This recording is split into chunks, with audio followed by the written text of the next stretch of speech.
Assalamualaikum warahmatullahi wabarakatuh. Selamat pagi dan salam bahagia untuk kita semua. Yang terhormat Bapak Saifuddin, AMAPD selaku K3S Gugus 6 beserta Kepala Sekolah Segugus 6 Sumber Sewu Kemendung Kecamatan Muncar.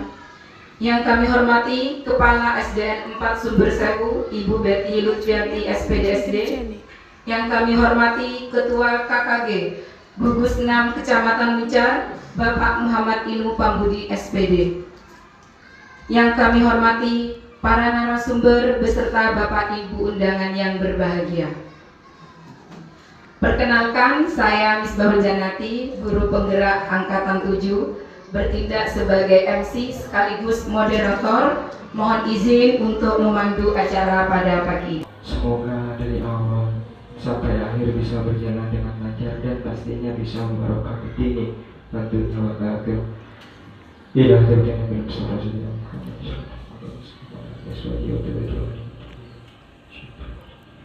بشفاعة رسول الله صلى الله عليه وسلم الفاتحة.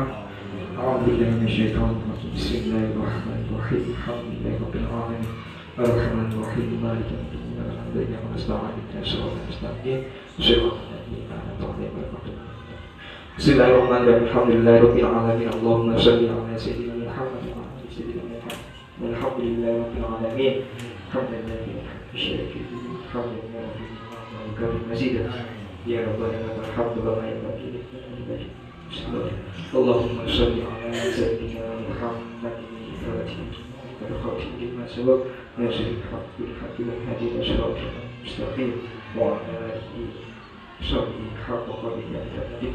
اللهم إنا نسألك سلامة الدين وعافية الدين وزينة في الحياة والموت ورحمة الله في شر ربنا آتنا حسنة وفي الآخرة حسنة وقنا سبحان ربك رب العزة عما يصفون وسلام على المرسلين والحمد لله رب العالمين. بشفاعة رسول الله الفاتحة. Selanjutnya yaitu menyanyikan lagu kebangsaan Indonesia Raya yang akan dipandu oleh Ibu Surya SPD. Kami mohon hadirin untuk berdiri.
Hadirin dipersilahkan duduk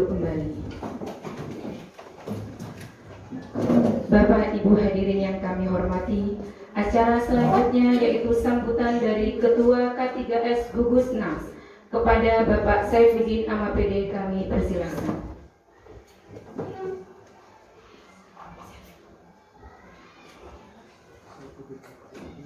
Terima kasih. Bismillahirrahmanirrahim. Assalamualaikum warahmatullahi wabarakatuh.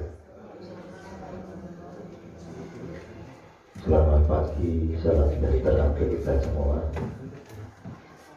Yang terhormat rekan-rekan kepala sekolah di Gugus 6, ke teman-teman guru di wilayah Gugus 6. Ini kelas berapa, Bu? Kelas 1 sampai 1 dan 5 ya? Berarti bisa seperti itu ya. Saya berharapnya kelas 1 dan 5. Kenapa ini terkait diseminasi ini biasanya muncul di kelas 1 dan kelas 5. Kalau kelas 5 itu biasanya pada puncak nuakal ya. Kelas 5 ini biasanya ngono. Bapak Ibu yang saya hormati, terima kasih sudah terlaksananya pada pagi hari ini tentang agenda diseminasi yang membangun budaya positif di lembaga UK. Ini saya hanya akan menyampaikan secara umum saja. Memang perlu ada hal yang untuk membangun komunikasi, informasi terkait permasalahan-permasalahan yang harus kita sikapi bersama. Pengalaman yang ada di luar Kecamatan Minggar ini luar biasa. Ketika ada masalah dari anak, dari warga sekolah ya, baik itu anak-anak maupun dari guru. Contohnya kalau di Sumber Sewu mungkin lebih kepada SD 1 ya, terkait kasus masalah yang muncul baik itu dari anak, ini juga dari guru. Tentu dalam hal ini kadang-kadang kita itu dilematis ketika menghadapi anak-anak yang nakal ya. Kita harus bagaimana, mohon nanti menjadi kesepakatan bagaimana menyikapi. Yang saya minta nanti jenengan semua lebih proaktif ya, di dalam nanti mungkin dibangun apa ya istilahnya, tanya jawab dengan berbagai macam masalah yang kemungkinan muncul. Karena kalau sudah namanya budaya positif itu mesti hal-hal yang bersifat baik. Contoh yang sering muncul adalah ketika anak itu nakal. Sebetulnya hal ini pernah saya sampaikan di tingkat wali murid pada saat rapat. Itu kenapa? Kadang-kadang kita itu nge-break-in. Kadang-kadang sampai kita itu melakukan aktivitas sentuhan kepada fisik pada anak. Ya, ini ya juga dilematis ketika nanti kita lakukan seperti itu. Ya non sewu, itu pun sebetulnya kalau sadar maupun tidak disadari itu juga cara mendidik. Tetapi dalam situasi terkait dengan program diseminasi ini tentu nanti ada hal yang memang perlu dilakukan ya. Yang penting pendekatan. Bagaimana ketika nanti anak melakukan pelanggaran, bagaimana jangan sampai muncul yang terkesan membuat hukuman. Oke. Jadi secara umum itu mungkin secara tahapan-tahapan bagaimana masalah diseminasi ini mungkin lebih kepada ahlinya gitu. Dengan selalu guru penggerak mungkin lebih memahami. Mungkin Mas Inu juga ya. Saya kira itu nanti titipan kami selalu kepala sekolah sekaligus saya ketua K3S di wilayah Gugus 6 berharap bagaimana membangun komunikasi yang baik. Saya tidak mau ketika nanti ada masalah di Sumber Sewu, Kumendung ini nanti menjadi Pak Pudin semua yang harus bertanggung jawab. Betul ya, jadi kalau wis anak ini pola bapak ini dia Pak. Jadi saya harapkan lah itu makanya. Jadi monggo kita ketika nanti ada masalah kita pecahkan bersama, kita sikapi bersama. Mungkin itu yang bisa saya sampaikan selaku ketua K3S mewakili teman-teman di wilayah Kudus. Mudah-mudahan di dalam pelaksanaan ini nanti akan tepat dipahami dan di tingkat eksekusi di dalam pelaksanaan di lapangan nanti kita bisa maksimalkan. Oke, saya kira itu. Terima kasih atas waktunya yang diberikan kepada kami. Ini juga saya mewakili dari kepala sekolah ini juga ada agenda rapat terkait dengan persiapan Agustus. Mungkin dia kepala sekolah mungkin yang menunggu di sini cuma Pak Udin. Jadi sekali lagi nanti ketika ada macam-macam saya ingatkan lagi ada masalah tolong nanti dipecahkan dalam menyikapi biar tidak muncul hal-hal yang bersifat sandiwara satu masalah. Saya kira itu yang perlu saya sampaikan. Terima kasih atas waktunya. Assalamualaikum warahmatullahi wabarakatuh. Demikianlah sambutan dari Bapak Saifuddin AMAPD. Kepada beliau kami sampaikan terima kasih. Sambutan berikutnya yaitu Kepala SDN 4 Sumber Sewu sebagai Kepala Sekolah dari CGP Angkatan 8, salah satu pemateri pada hari ini. Kepada Ibu Betty Lutfianti SPDSD kami persilahkan.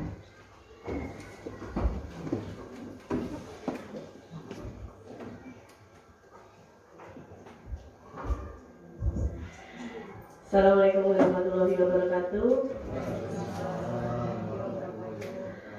Yang terhormat Bapak Ibu K3S Gugus 5 Sumber Sewu Kumendung, 6 Gugus 6 Sumber Sewu Kumendung.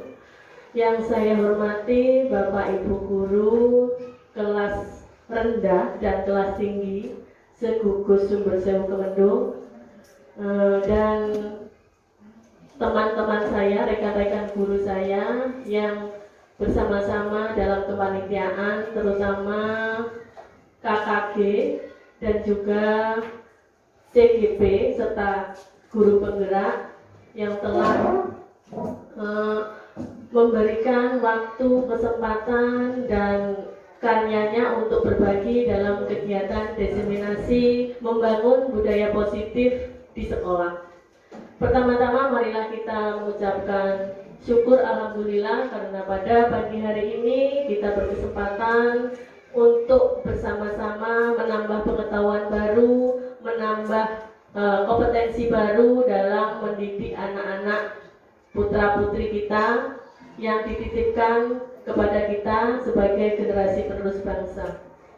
Bapak Ibu yang saya hormati, pesan dari saya, monggo kita sama-sama nanti berkolaborasi bersama dengan CGP maupun guru penggerak di Desa Kumendung dan Sumber Sewu untuk perubahan yang lebih baik. Saya selaku tuan rumah, sekiranya ada kekurangan dalam berbagai hal, baik itu suguh, gupuh, lungguh, mohon sekiranya bisa dimaafkan. Karena memang kesempurnaan itu bukan milik kita. Kesempurnaan itu adalah milik Allah Subhanahu wa taala, tapi kami berusaha untuk memberikan yang terbaik bagi Bapak Ibu semuanya. Demikian dari saya, monggo nanti dilanjutkan dan saya bersama dengan Bapak Ibu Kepala Sekolah mohon diri untuk mengikuti kegiatan rapat di Kormil. Wabillahi taufik wal hidayah. Wassalamualaikum warahmatullahi wabarakatuh.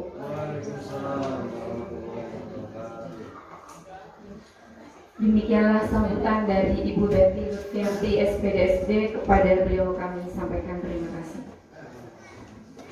Bapak Ibu yang berbahagia, kita akan memasuki acara yang ditunggu-tunggu, yaitu diseminasi membangun budaya positif di sekolah.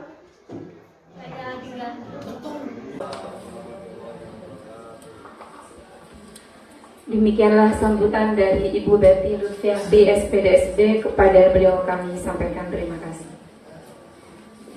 Bapak Ibu yang berbahagia, kita akan memasuki acara yang ditunggu-tunggu, yaitu diseminasi membangun budaya positif di sekolah.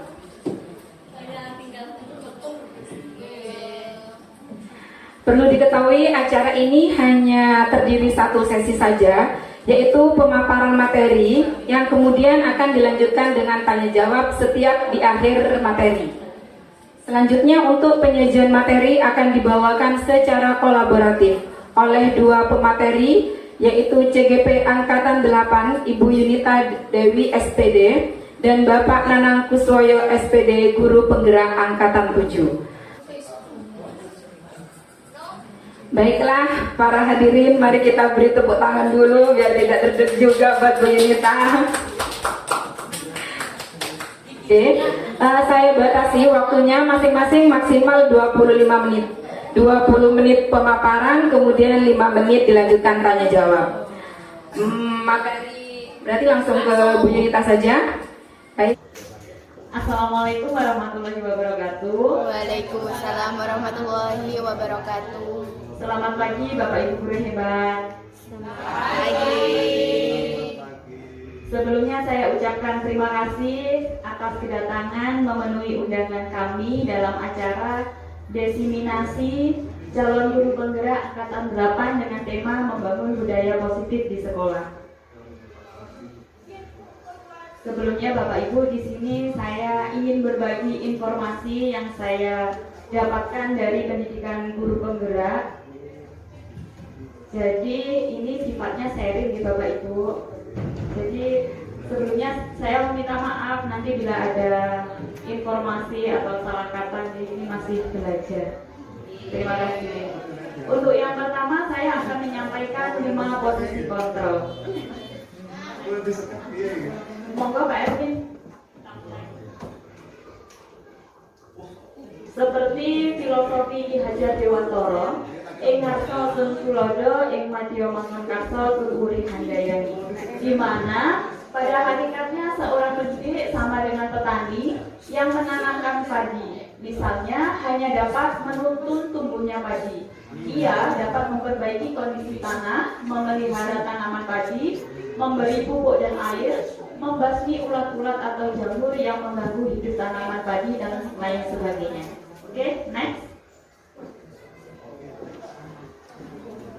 Nah, Bapak Ibu, saya meminta bantuan Bapak Ibu semua untuk berpasangan, di mana yang sebelah kanan itu menjadi A dan sebelah kiri menjadi B.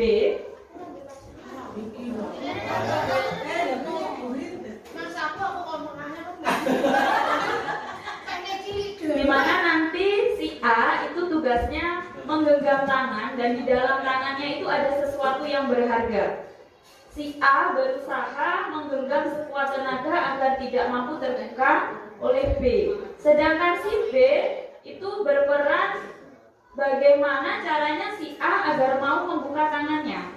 Baik itu melalui bujuk rayu, baik itu dengan kekerasan, ataupun dengan lain sebagainya. Bagaimana Bapak Ibu bisa? Bagaimana kalau kita mulai ya? Yang kanan menjadi A itu menggenggam tangannya dan si B berusaha membujuk si A, bisa dengan cara merayu, membujuk, mengancam. Yang penting si A mau membuka tangannya. Kita mulai ya Bapak Ibu. Untuk Kak Ervin bisa gandengan sama Bu Surya atau sama Kak Wahyu.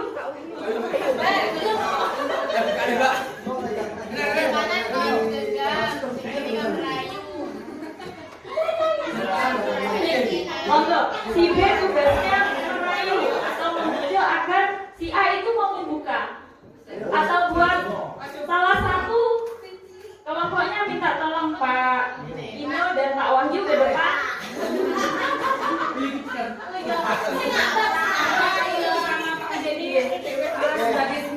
Ya, sebagai simulasi di depan. Kemudian Bapak Ibu yang ada di meja juga bisa mencobanya.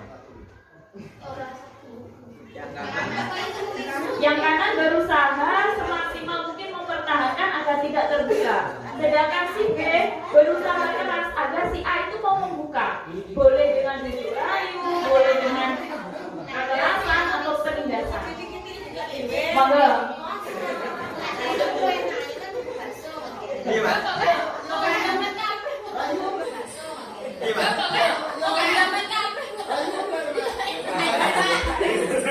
Ini yang menggenggam itu yang A. Siapa yang jadi A? Pak Ino nopo Pak Wahyu? Berarti dengan yang merayu ya, yang P ya. Yes, anggap aja lah. Kayak yang merayu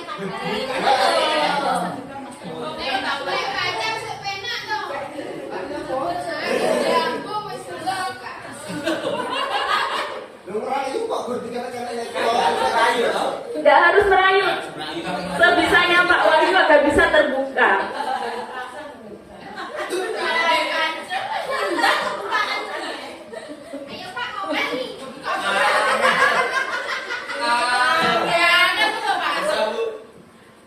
Gimana? Coba dirayu Pak Eno, seperti merayu pujaan hati gimana? Atau mungkin bisa pakai uang. Dipraktekkan aku sebagai perempuan cewek yang kamu sayangi.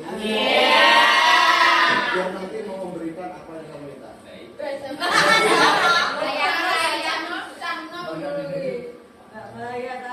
Loh, rayu. Namanya rayu itu menggunakan perkataan.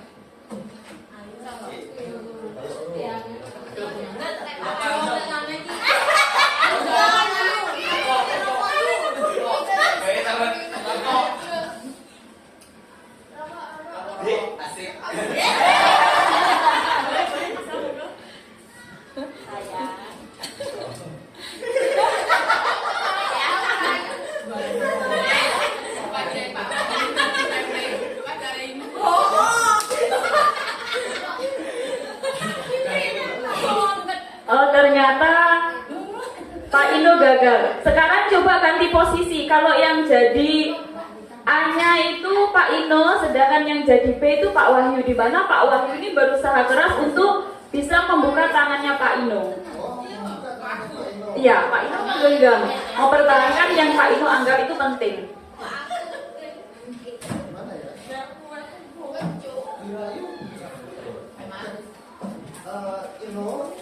Kamu kok nggak tembaga? Bebal. Katanya kan jadi ya. Iya, bisa dengan raja. Kamu kan seneng banget. Ayo ketika.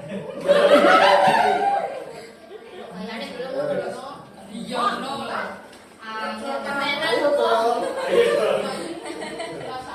Loh, kalau kamu nggak mau buka, berarti kamu nggak sayang sama Pak Wahyu berarti.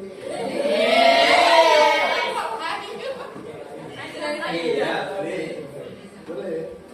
Ya, ternyata Pak Ino bisa membuka tangannya. Tepuk tangan untuk Pak Wahyu yang berhasil membujuk Pak Ino.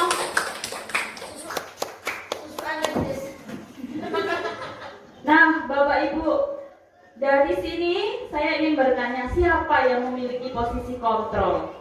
Pak Ino atau Pak Wahyu? Iya, dari kasus yang pertama yang menggenggam itu Pak Wahyu. Jadi tadi Pak Wahyu tidak dapat terbuka atau Pak Ino tidak mampu membuka tangan dari Pak Wahyu. Jadi siapa yang memegang posisi kontrol? Yang pertama. Posisi kontrol itu gimana Mas? Posisi kontrol, baiklah. Mari next. Di mana posisi kontrol ini kita berusaha mengontrol seseorang, tapi bukan dengan cara melakukan perintah atau kalimat yang mendiskriminasi, tetapi kita lebih menggunakan kata-kata yang bernilai positif. Misalnya tadi yang memegang fungsi kontrol itu betul Pak Wahyu sendiri, karena yang bisa mengontrol itu adalah diri kita sendiri. Nah, misalnya di sini ada kita kalau stimulus respon, kita mencoba mengubah orang berpandangan yang sama dengan kita. Coba tadi yang pertama, Pak Ino meminta Pak Wahyu untuk berpandangan sama agar mau membuka tangannya. Kira-kira berhasil apa tidak? Tidak berhasil, bukan? Sekarang kita coba kasus yang kedua, di mana Pak Ino yang menggenggam tangannya dengan menggunakan memahami pandangan orang lain tentang dunia. Misalnya tentang tadi merayunya Pak Wahyu pakai kata-kata, Pak Ino, ayo dong buka tangannya. Kalau nggak dibuka berarti tidak sayang sama Pak Wahyu. Nah, akhirnya Pak Ino mau membuka tangannya. Kemudian yang kedua adalah perilaku guru dilihat sebagai suatu kesalahan. Kalau dalam teori kontrol, pasti segala sesuatu kesalahan atau perbuatan yang dilanggar itu memiliki tujuan lain. Nah, di sini kita harus bisa menggali. Saya tadi punya tujuan ini. Sama-sama cowok ini. Tidak, tadi hanya untuk sebagai contoh, Pak. Nah, berikutnya adalah orang lain bisa mengontrol saya. Kira-kira yang bisa mengontrol diri itu kita sendiri atau orang lain, Bapak Ibu? Kita sendiri. Iya, diri kita sendiri yang mampu mengontrol orang lain. Nah, kemudian pemaksaan ada pada saat bujukan gagal. Nah, tadi saat Pak Ino gagal membujuk Pak Wahyu, jelas akan mengulangkan tindakan atau kata-kata yang kasar atau melukai. Kemudian yang terakhir adalah berpikir menang kalah. Sedangkan dalam posisi kontrol ini kita berpikir bahwa kita akan menang. Jadi kita harus berpikiran positif. Oke, next. Nah, disinilah posisi kontrol itu ada 5 menurut Diana Gosen. Yang pertama, posisi penghukum. Kedua, posisi pembuat rasa bersalah. Ketiga, posisi teman. Keempat, pemantau atau monitor. Dan posisi manajer. Maksudnya bagaimana dengan posisi 5 kontrol ini? Mari kita lihat sama-sama. Nah, di sini ada kasus seorang anak yang namanya itu Naren, di mana si Naren ini datang terlambat 20 menit. Nah, silakan diputar videonya Pak Ervin.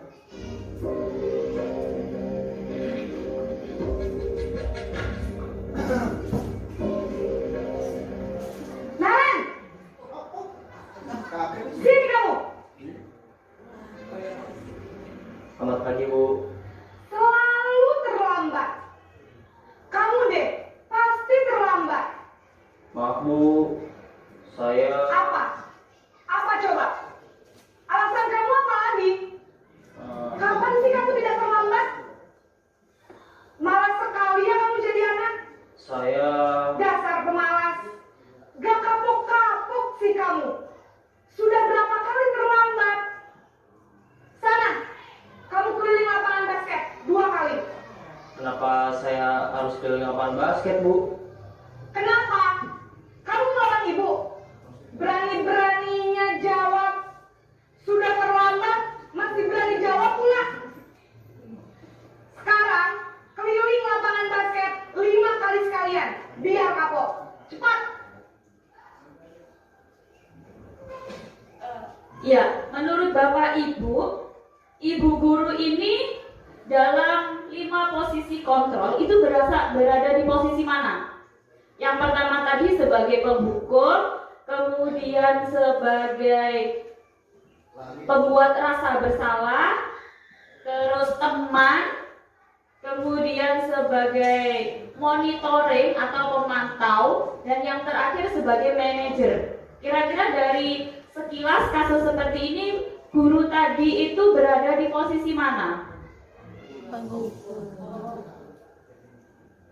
Di posisi penghukum. Mungkin dari Bapak Ibu bisa menjelaskan alasan kenapa memilih dari posisi penghukum. Mungkin dari Ibu, Sinten namanya?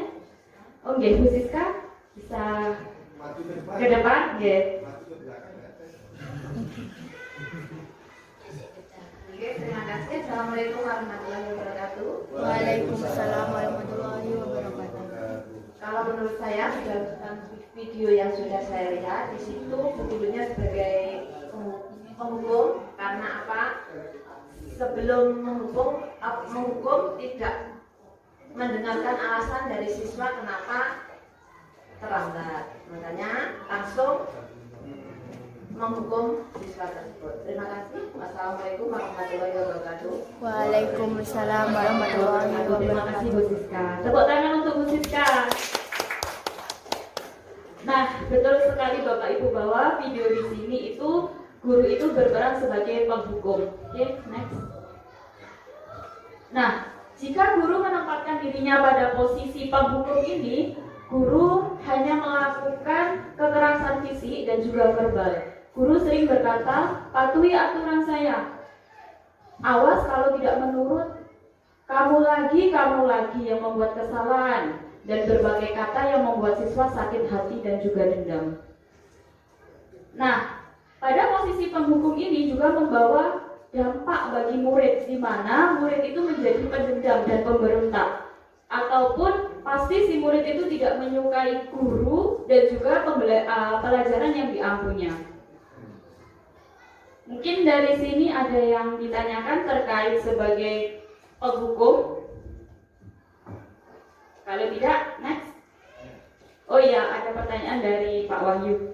Kembalikan lagi dulu. Ya sudah, saya.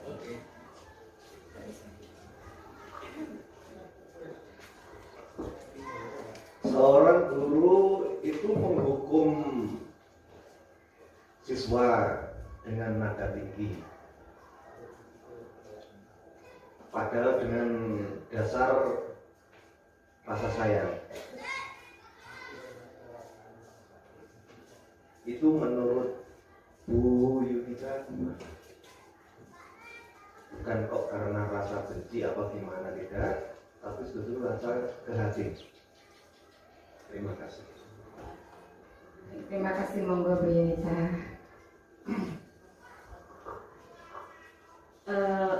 Saya tekankan lagi nih Pak, tadi pertanyaannya guru menggunakan nada tinggi itu karena gurunya sayang. Iya, seperti itu. Nah Bapak Ibu, mari kita bersama-sama sedikit menggeser pandangan kita, dimana kalau karena menurut Ki Hajar Dewantara itu pembelajaran itu harus sesuai zamannya. Yes. Bukan berarti kita akan melupakan masa lalu, tidak, tapi kita sedikit mengubah pandangan kita, dimana Ki Hajar Dewantara ini dalam pendidikan guru penggerak itu kita sebagai guru harus bisa memanusiakan murid, berhamba pada murid. Maksudnya berhamba pada murid itu tidak kita sujud pada murid atau sebagainya, tapi kita itu mendekati murid dengan penuh kasih sayang. Tapi mungkin caranya sekarang sedikit dirubah. Kalau dulu menggunakan kekerasan boleh. Jika ada alternatif lain tanpa kekerasan, kenapa kita tidak menggunakan kata-kata yang lebih halus lagi, seperti itu. Memang betul, seorang guru perlu juga menghukum muridnya. Tapi kita lihat dulu persoalannya, jangan langsung mencap seperti anak datang terlambat. Kenapa kamu datang terlambat? Sudah tahu peraturannya seperti ini, jam 7 masuk, kamu tetap terlambat. Sana, silakan mari. Nah, tanpa bertanya kepada si murid. Posisi penghukum boleh saja, tapi kita harus tahu terlebih dahulu persoalannya apa dan dengan nada yang lebih sopan. Katanya itu guru itu apa kepanjangannya? Digugu dan ditiru. Kalau kita saja sebagai guru kata-katanya kasar, nanti kalau muridnya ada yang bicara kasar kita marah. Yes. Maaf, saya potong dulu ya Bu Yunita. Nah, untuk acara pertama kan materi dulu. Jadi nanti Bu Yunita menyelesaikan dulu materi tentang posisi kontrol. Baru setelah itu kita akan melakukan sesi tanya jawab tentang posisi kontrol. Karena posisi kontrol ini sebenarnya mengingatkan kita kembali, kita sebagai guru berada di posisi mana. Apakah selama ini kita sebagai penghukum, sebagai manajer, sebagai pemantau, ataukah sebagai teman? Seperti itu. Jadi kita simak dulu materinya, baru nanti kalau penasaran, oh ternyata selama ini kita sebagai manajer, oh selama ini kita hanya sebagai penghukum saja. Nah, kita simak dulu materi dari Bu Yunita. Terima kasih. Ya, terima kasih Bu Musa. Baiklah Bapak Ibu, kita lanjut terlebih dahulu posisi yang kedua bagi seorang guru. Silakan menyaksikan video berikut.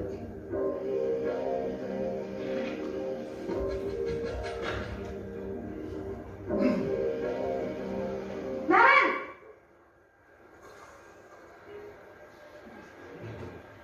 Selamat pagi Bu. Naren, kamu kenapa terlambat lagi, nak? Ya Tuhan, Naren, kamu senang ya bikin ibu susah ya?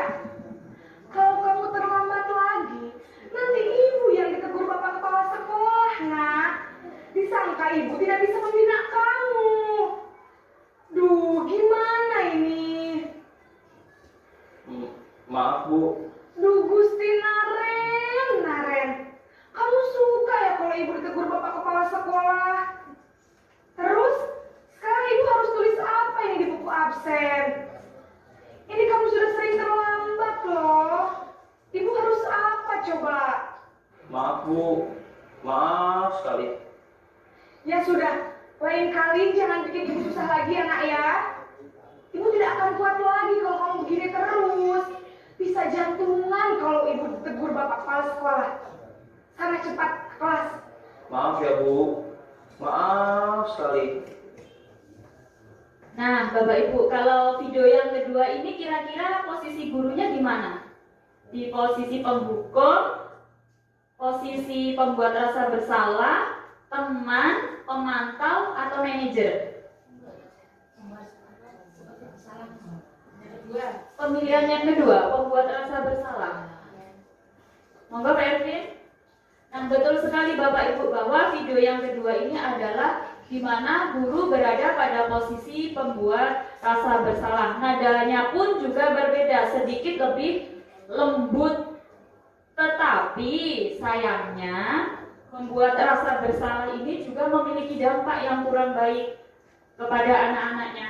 Salah satunya, si murid ini akan merasa menyesal dan menganggap bahwa dirinya itu gagal.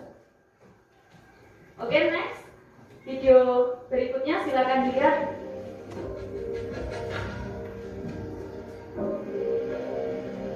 Naren!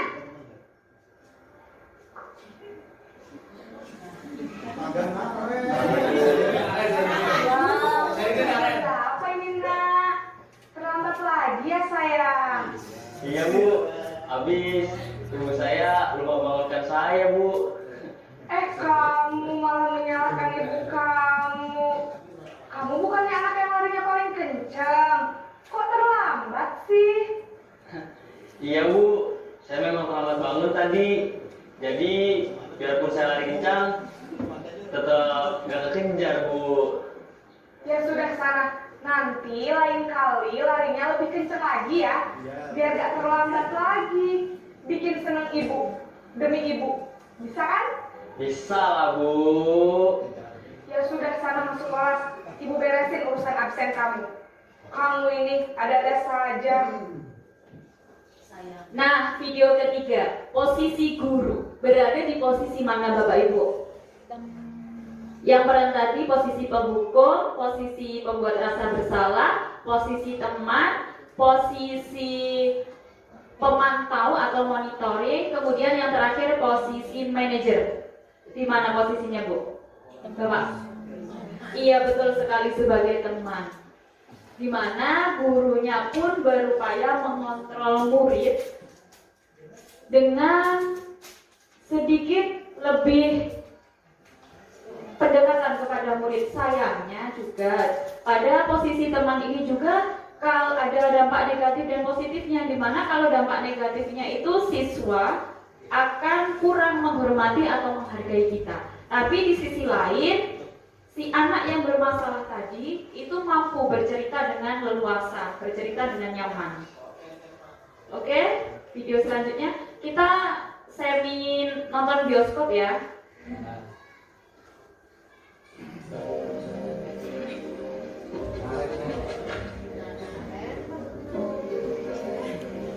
Naren!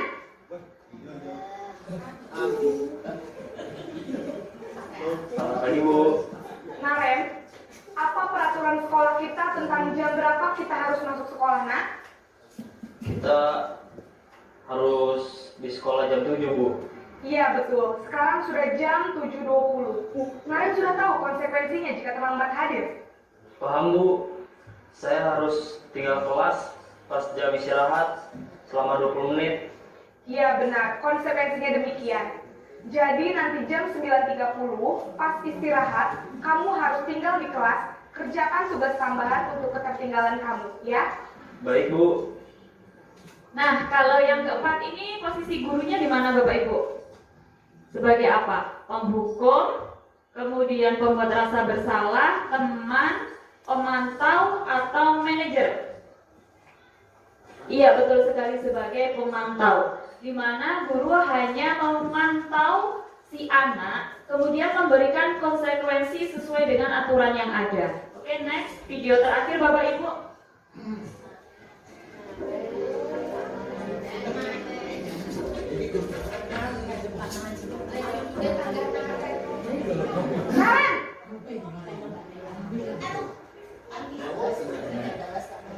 Selamat pagi, Bu. Selamat pagi, Naren. Maaf, Bu. Saya terlambat. Iya, sekolah masuknya jam 7, sekarang sudah jam 7.20. Jadi sekarang bagaimana ini, Naren? Maaf, Bu. Saya lupa setel alarm saya semalam. Baiklah, menurut kamu, keyakinan sekolah yang mana yang perlu kamu tingkatkan? Menghargai diri sendiri dan orang lain mungkin ya, Bu. Setuju. Jadi, apakah Naren meyakini prinsip saling menghormati tersebut? Iya, Bu. Saya meyakininya. Apakah Naren bersedia memperbaiki masalah keterlambatan ini? Bersedia, Bu. Bagaimana kamu akan perbaiki masalah keterlambatan ini? Saya akan coba untuk tidak lupa menyetel alarm saya, Bu. Baik, kalau Naren lupa menyetel alarm di rumah, ada orang yang kira-kira bisa bantu mengingatkan tidak? Ada, Bu. Kakak saya, Kak Emma. Ada lagi selain Kak Emma? Selain Kak Emma, ada ibu saya. Baik, jadi yang mengingatkan Naren adalah Kak Emma dan ibu kamu, ya? Kira-kira akan mulai setel alarm kapan nih, Naren? Setelah pulang sekolah, akan segera saya lakukan. Baik, jadi Naren akan setel alarm untuk bangun besok pagi dan akan diingatkan oleh kakak dan ibunda Naren, ya? Ada lagi yang mungkin perlu dilakukan, Naren? Agar tidak terlambat bangun lagi. Tidak ada, Bu. Baik, Naren. Terima kasih untuk kerjasama kamu. Sekarang kamu perlu kembali ke kelas untuk belajar. Baik, Bu. Terima kasih. Nah, Bapak Ibu, di video terakhir inilah di mana guru itu menjadi posisi manajer, di mana gurunya itu berusaha mencari alasan terlebih dahulu kenapa si anak ini terlambat. Kemudian bersama-sama mencari jalan keluarnya seperti apa, sehingga si anak yang bermasalah tadi itu juga aktif, juga berusaha memecahkan permasalahannya sendiri. Oke, next. Nah, sekarang dari pribadi Bapak Ibu, kira-kira sebelum menonton video tadi sampai saat ini, Bapak Ibu berada di posisi mana? Mungkin ada yang mau bercerita ke depan pembelajaran selama ini yang dilakukan. Jika ada anak yang bermasalah, posisi Bapak Ibu di mana? Di posisi penghukum, posisi pemberi rasa bersalah, posisi teman, posisi pemantau, atau posisi manajer? Mungkin Bu Siska bisa menjelaskan? Mungkin. Kalau Bu Siska Sumber Sewu 2 bisa menjelaskan, Bu Siska? Mungkin Bu Siska selama ini berada di posisi mana, Bu, jika ada anak yang berbuat kesalahan?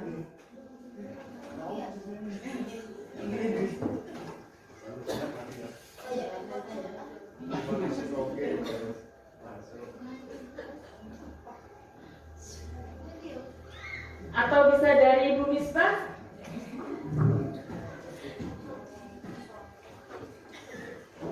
Terima kasih sebelumnya Bu Yunita hanya berbagi. Mungkin selama ini belum tahu tentang materi 5 posisi kontrol. Mungkin kelima hal itu saya pernah berada di posisi itu semua. Pernah sebagai penghukum, karena ketika anak salah kadang saya menghukum dengan menulis 30 tulisan kalimat seperti itu. Kemudian juga saya pernah berada di posisi, dan paling sering menurut saya itu sebagai pemberi rasa bersalah. Jadi seakan-akan sayang, bilang anak, bilang sayang, ini loh nak, ada kasihan bu guru gitu. Mungkin saya seperti itu, tidak hanya sebagai guru, sebagai kakak pun saya sering seperti itu. Ketika mungkin ya dianggapnya lebay, begitu lihat tahu materi ini langsung flashback, oh ternyata selama ini saya seperti itu. Saya selalu memberikan rasa bersalah, dan ternyata pemberi rasa bersalah itu tidak baik, karena bisa memberikan dampak negatif kepada anak-anak, sehingga anak-anak itu merasa dia tidak bisa memberikan kebahagiaan, karena anak-anak merasa kecewa telah mengecewakan gurunya. Seperti itu. Terima kasih Bu Yunita. Terima kasih Bu Misbah atas ceritanya. Tepuk tangan untuk Bu Misbah, teman-teman. Nah, ada lagi yang mau bercerita? Mungkin? Atau Pak Wahyu? Saya dari tadi bahas hukuman. Iya, mungkin selama ini posisinya sebagai penghukum atau bagaimana, boleh berbagi. Monggo Pak Wahyu. Silakan Pak Wahyu, kita berbagi. Di sini saya bukan kita belajar bersama. Pak Wahyu bisa ke depan, Pak Wahyu menemani saya. Bagaimana, ada yang untuk Pak Nana bisa berbagi cerita? Pak Nana dalam posisi 5 kontrol ini dulu sebelum ikut CGP, Pak Nana berada di posisi mana?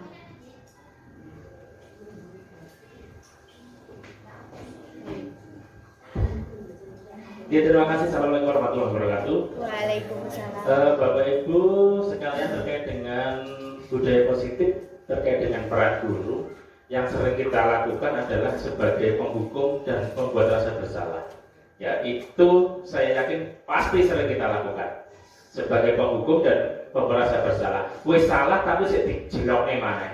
Ya, jadi seolah kita memang sedang mengedorkan mental itu tanpa secara kita sadari. Nah, itu yang seringkali saya pribadi lakukan. Jadi penghukum. Jadi karena kita mempunyai mindset bahwasanya kalau dengan hukuman itu anak-anak akan lebih disiplin ataupun lebih menerima apa yang kita berikan. Ternyata selama ini kita mindset itu adalah mindset yang salah.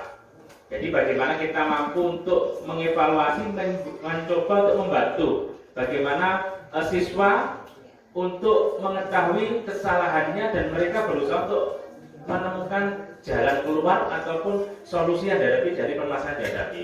Jadi seperti itu. Kemudian pembelasan bersalah.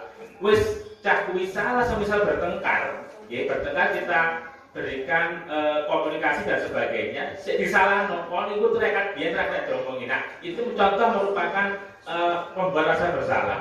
Wis anak itu sudah salah, tapi lebih kita downkan lagi mentalnya dengan kita berkata-kata seperti itu. Nah, setelah saya belajar tentang konstitusi ini, saya meskipun belum secara benar atau secara baik saya lakukan, bagaimana kita berusaha sekarang. Berusaha jika contoh kecil apabila ada anak-anak yang bertengkar. Ada anak bertengkar, kalau dulu kita marahin satu-satu ya, tetapi bagaimana kita langsung untuk mencari sumbernya. Kemudian anak-anak bagaimana kita tanya apa permasalahan dihadapi, terus kemudian langkah apa agar tidak dilakukan lagi kegiatan yang serupa. Jadi seperti itu hal-hal kecil yang mungkin selama ini kita bisa ubah mulai dari sekarang, agar bagaimana kita memberikan layanan pada siswa tidak hanya sekedar marah-marah, tetapi bagaimana kita tahu siswa bisa untuk mengetahui bagaimana cara mereka bersikap dan mencoba untuk mencari jalan keluar dari permasalahan dihadapi. Seperti itu, Bu Yunita. Oke, terima kasih Pak Nanang. Tepuk tangan untuk Pak Nanang. Baik, kita lanjut ya. Next. Nah, di sini Bapak Ibu, untuk menjadi posisi manajer, kita harus mengetahui 3 langkah restitusi, yaitu bisa digambarkan seperti segitiga, di mana yang pertama itu kita harus menstabilkan identitas. Bisa menggunakan bahwa setiap orang itu pasti pernah melakukan kesalahan, ataupun kamu bukan satu-satunya yang pernah melakukan ini. Kemudian menggunakan langkah kedua, yaitu validasi tindakan yang salah. Bisa dengan menggunakan kalimat, kamu tentu punya alasan mengapa melakukan ini, atau adakah cara yang lebih efektif untuk mendapatkan apa yang kamu butuhkan. Setelah itu langkah ketiga, yaitu menanyakan keyakinan. Dengan keyakinan kelas apa yang telah kita sepakati. Kemudian kamu ingin menjadi orang yang seperti apa? Nah, maksud dari segitiga restitusi itu yang seperti apa Bapak Ibu? Nah, mari kita saksikan.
Baiklah Adit, sekarang ayo kita ke kantor Adit dan lupa bercerita dulu ada apa sebenarnya. Ya, kita ke kantor ya agar kalian bisa nyaman dalam berceritanya. Adit, Bu Yunita minta tolong panggilkan Krisna ya untuk ikut juga ke kantor, ya. Terima kasih. Sudah Mak, ayo kita tutup.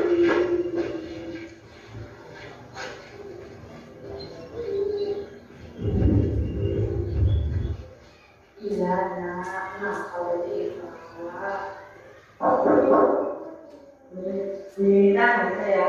Iya nak, sekarang dulu Krisna.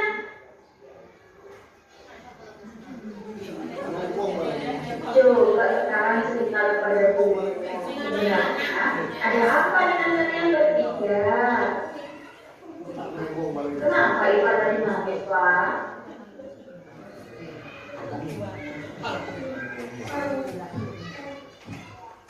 Menyembunyikan buku tadi. Kenapa sih?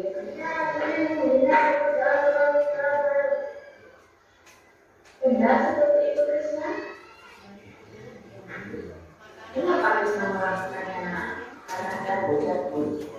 Jadi agar Krisna tidak bosan, Krisna suka menjadi adik kelasnya dengan menyembunyikan buku dan menghina orang tua, pekerjaan orang tua teman. Kalau seperti itu membuat hati Krisna senang. Menurut saya hal itu menyenangkan dan tidak belajar dengan diri. Oh begitu. Tadi Krisna mengatakan bahwa dengan menjadi Irfa sampai menangis dan malah mengolok-olok atau mengejek pekerjaan orang tuanya Adit itu menyenangkan bagi Krisna. Namun, apakah Krisna tahu kalau itu menyakiti perasaan mereka? Saya sangat menyakiti perasaan dan Irfa karena saya berperilaku kasar dan berbicara kurang pantas mengenai pekerjaan orang tua Adit. Iya, Bu Yunita.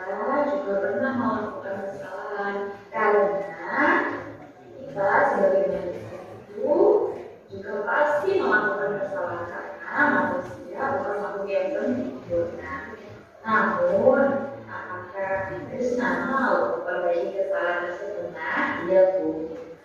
Sekarang mari kita berbicara tentang kesepakatan kelas dan sekolah kita. Apa yang belum kita terapkan? Yang mana kita masih belum bisa lakukan? Krishna meyakini bahwa menghormati orang lain itu penting. Ya Bu, menghormati orang lain itu penting. Iya betul, kita harus saling menghormati orang lain. Nah, kira-kira ada keyakinan kelas apa lagi yang belum bisa tunjukkan? Dan perilaku positif. Ternyata Krishna masih ingat tentang kesepakatan kelas kita, yaitu saling menghormati dan berperilaku positif. Lalu perbuatan Krishna yang telah menyembunyikan bukunya Irfan, adik kelasmu, dan mengejek pekerjaan orang tua Abid, kira-kira sudah mencerminkan kesepakatan kelas yang kita buat apa belum? Lalu apa yang harus kita lakukan untuk memperbaikinya?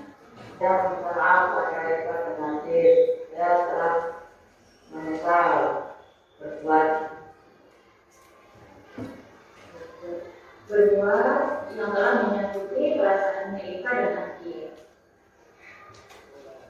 Lalu apa yang akan Krishna katakan? Maaf pada Ika dan Nadir, saya tidak akan memohonnya lagi. Bagaimana adik dan Ika? Apakah sudah memaafkan Krishna? Betul, saya memaafkan Ika. Bagaimana dengan Ika? Iya. Lalu apa yang harus Krishna lakukan? Iya.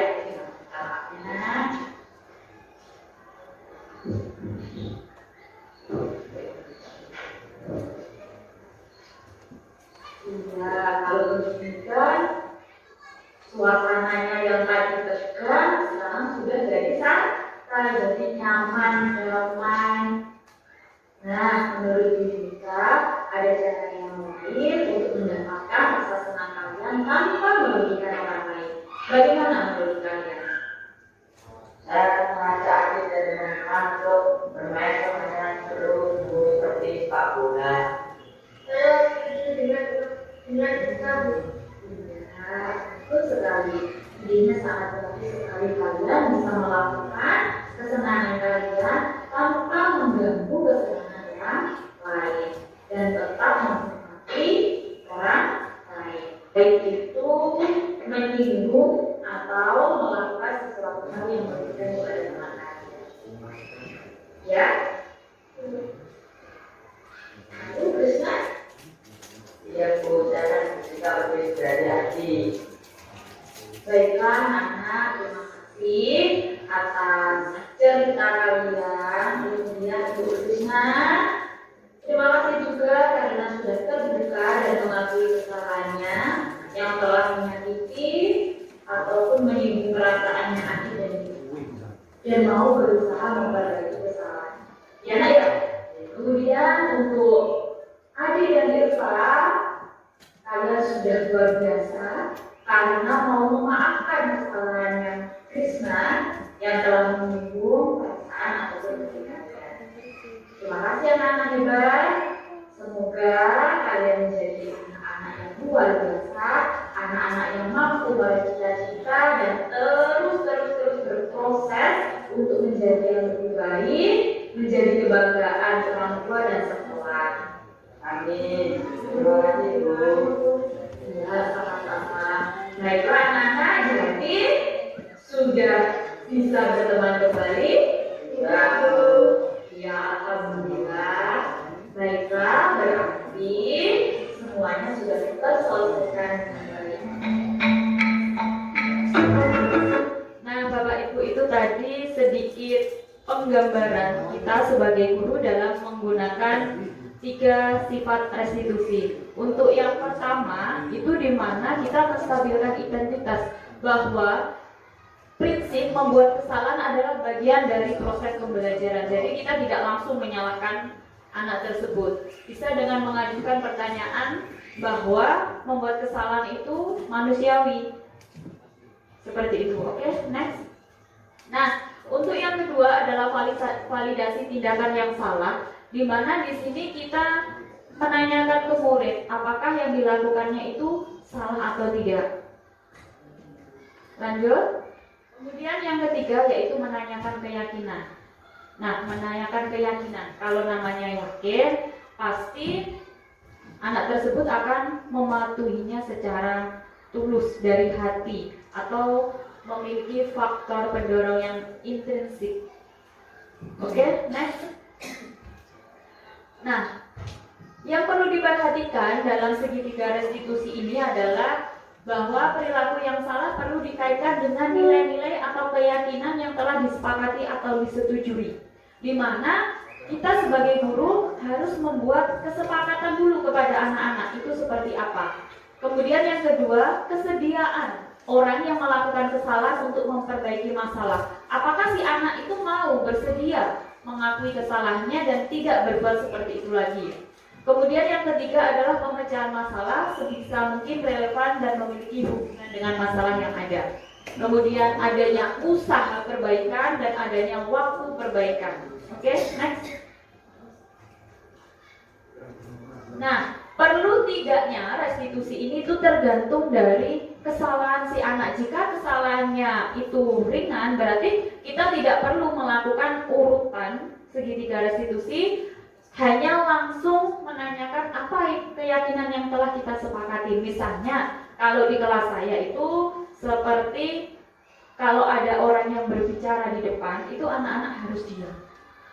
Nah, saat mereka melakukan kesalahan tersebut atau tidak mendengarkan orang yang berbicara, maka kita akan kembali ke keyakinan kelas kita, ke kesepakatan kelas kita, bahwa setiap ada orang yang berbicara di depan, kita harus menghormatinya.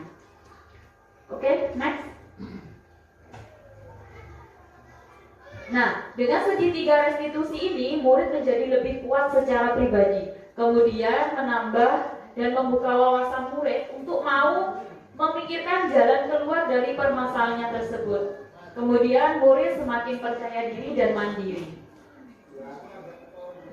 Nah, di sini ada kebutuhan dasar manusia. Kenapa kok si anak selalu melakukan kesalahan? Ada anak atau murid yang melakukan kesalahan. Bisa jadi mereka belum terpenuhinya kebutuhan dasar. Seperti apa kebutuhannya? Seperti adanya penguasaan, kasih sayang, dan rasa diterima, kebebasan, kesenangan, serta bertahan hidup. Oke, next. Nah, rasa penguasaan ini bisa terdiri dari prestasi, kompetensi, dan pengaruh. Kemudian kalau kebebasan bisa kemerdekaan atau pilihan serta kreativitas. Sedangkan kesenangan itu bisa berupa hiburan, kegembiraan, tertawa, belajar. Kalau pada cinta, kasih, dan diterima itu keanggotaan atau keterhubungan. Kemudian yang terakhir bertahan hidup, di mana ini bisa ada keselamatan, keamanan, kesehatan, dan memiliki keturunan. Nah,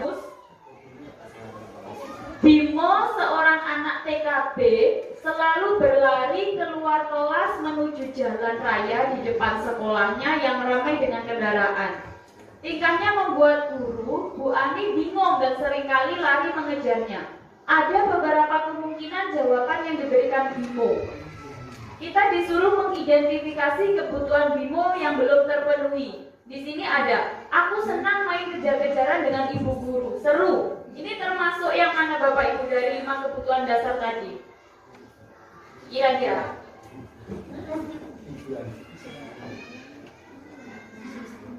Mungkin ada yang bisa menjawab ke depan?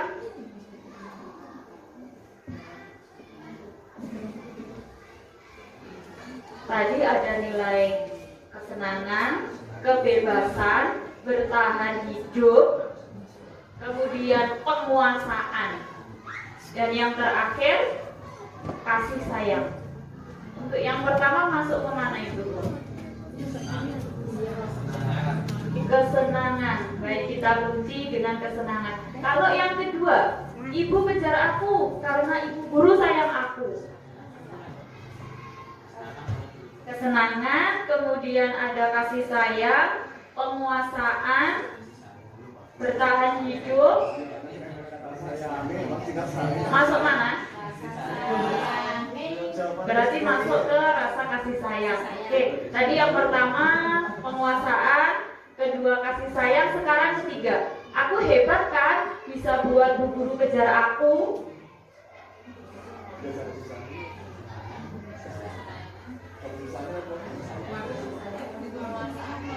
Yang mana, Bu? Yang penguasaan. Baik, kita kunci yang ketiga. Kemudian yang keempat, aku bosan belajar mewarnai terus di dalam kelas, Bu. Yang mana, Bapak Ibu?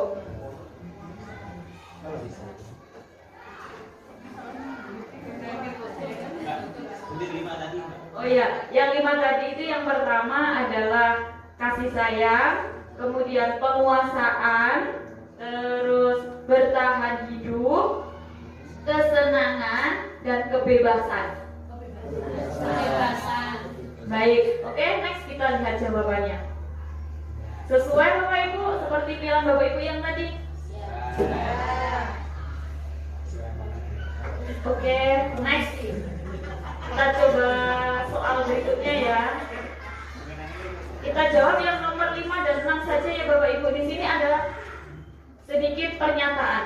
Dinda, seorang anak kelas 3 SD, begitu tiba di rumah sepulang dari sekolah, menangis dan mengaku pada ibunya bahwa dia benci pada Ibu Rani, gurunya sendiri. Menurut Anda, kebutuhan apa yang berusaha dipenuhi oleh Dinda jika jawaban Dinda seperti ini?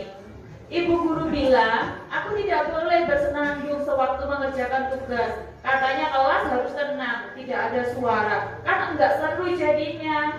Nah, kebutuhan mana yang tidak bisa terpenuhi oleh Dinda?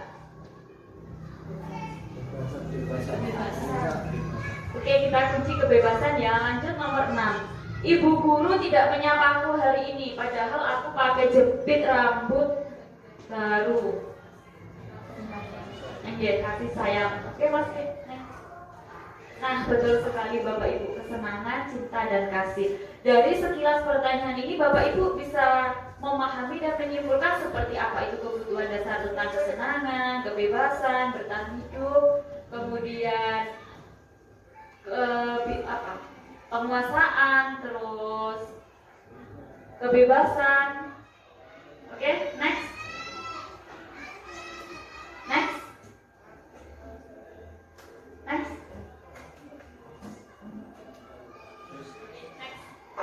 Nah, untuk memenuhi kebutuhan dasar, terutama di dalam kelas, kita harus punya keyakinan kelas. Keyakinan kelas itu kesepakatan bersama dengan anak-anak. Kira-kira Bapak Ibu pernah membuat kesepakatan kelas? Kalau pernah, kita coba hari ini ya. Kita buat kesepakatan kelas kita seperti apa.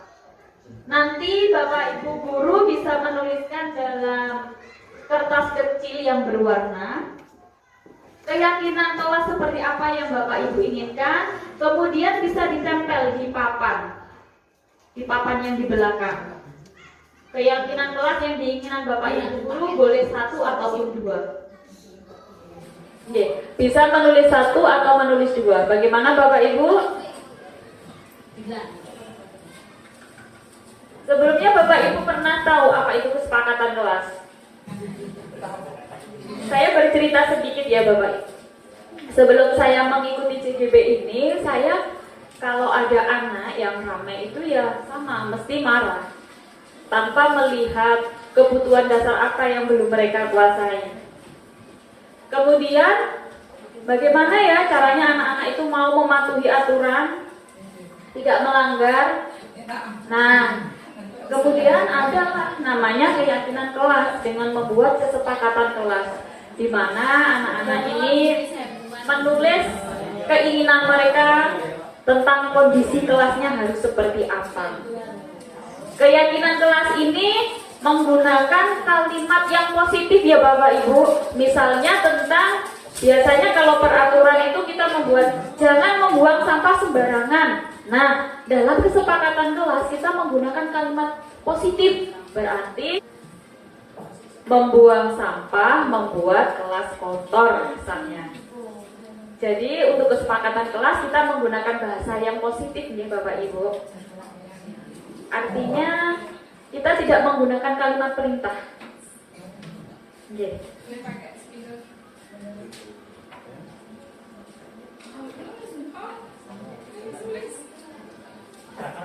Tapi peraturan itu sifatnya kan memaksa. Kita sedikit bergeser sedikit. Iya betul sekali, dengan bahasa yang lebih sopan dan masuk ke dalam hati anak. Yang biasanya pakai kalimat perintah kita rubah menggunakan kalimat yang positif.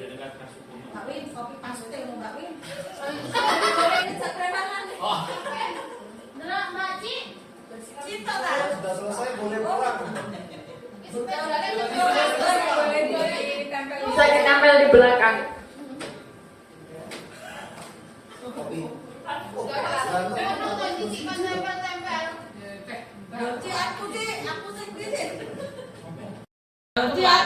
Aku sing didik. Ya Mbak, tulisan karena yang udah ketok.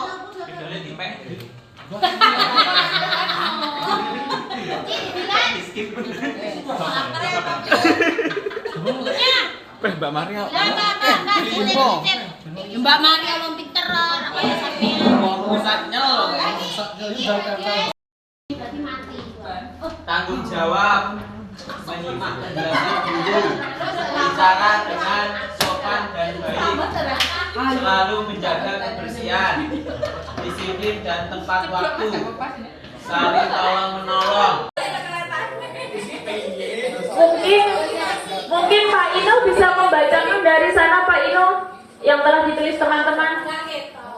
Sanksi, tanggung jawab, menyimak penjelasan guru, bicara dengan sopan dan baik, selalu menjaga kebersihan, disiplin dan tepat waktu, saling tolong menolong, saling menghormati, berbicara dengan sopan, toleransi, bersikap sopan dan santun, bersikap santun, masuk kelas tepat waktu, sopan santun, aktif dalam pembelajaran, selalu menjaga kekompakan dalam kelas, datang tepat waktu, rasa aman hak setiap orang, bekerja sama menjaga kebersihan kelas, bertanggung jawab mengerjakan tugas, saling menghormati, bertanya jika tidak.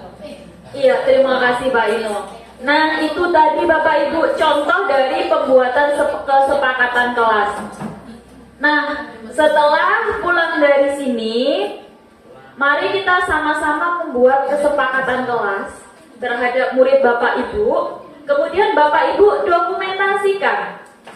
Bisa bentuk video ataupun foto. Nanti Bapak Ibu kirim ke perwakilan gugusnya agar bisa dikirim ke tim inti pengurus KKG untuk bisa mencetak sertifikat, karena di situ ada poin penugasan di mana Bapak Ibu ditugaskan untuk membuat kesepakatan kelas bersama anak didik. Ya. Baiklah Bapak Ibu, pasti dari pagi sampai sekarang masih duduk ya. Minta tolong berdiri yuk. Kita gerakkan badan kita. Bapak Ibu tahu kita belajar bahasa Inggris sedikit.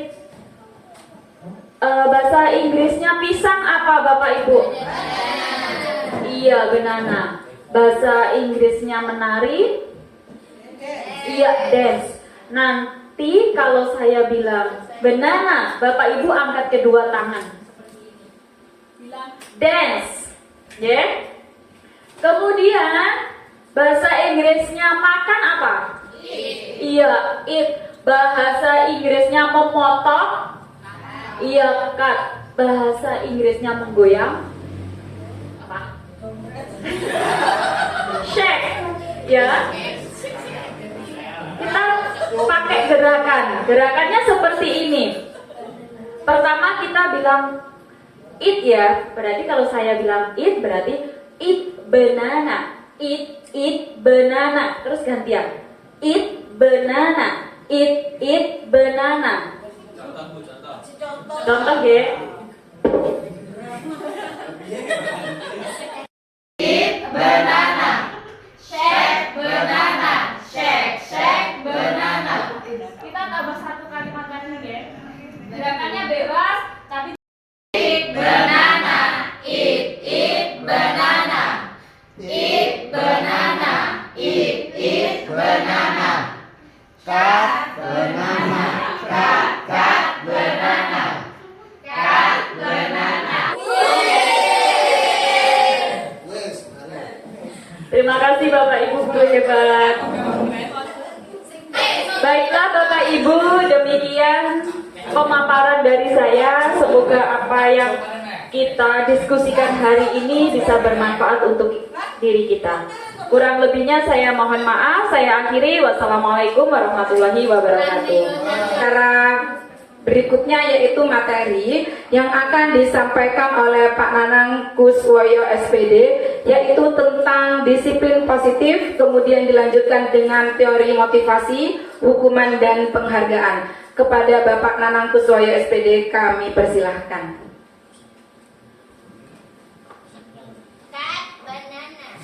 Beri tepuk tangan dulu yang meriah. Mungkin Pak Nanang punya sedikit sendiri nanti, ya.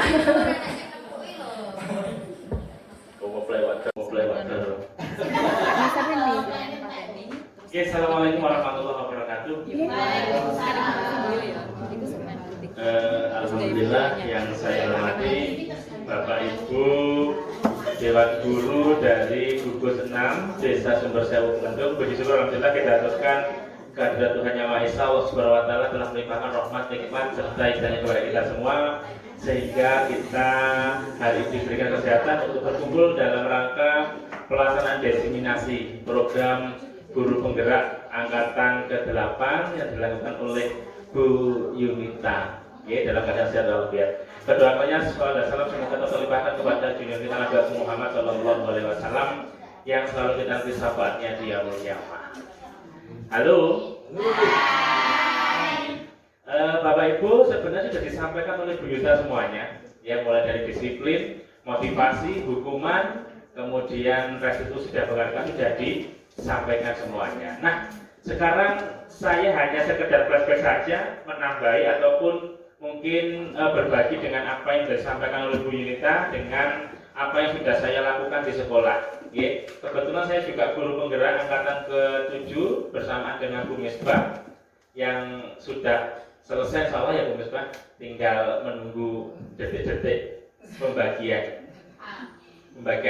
ijazah maksudnya. Jadi seperti sudah sekitar 9 bulan dikurangi 2 bulan untuk istirahat, yang 6 bulannya tinggal untuk examnya. Nah, Bapak Ibu terkait dengan saya tertarik sekali terkait dengan keyakinan kelas atau kesepakatan kelas. Mungkin Bapak Ibu yang berada di kelas 4, 5, 6 itu akan mudah untuk memberikan penjelasan kepada siswa jenengan. Ya, tetapi beda lagi dengan kita yang berada di kelas rendah. Kelas 1, 2, dan 3 itu kita akan mengalami kesulitan bagaimana kita akan menjelaskan terkait dengan kesepakatan kelas.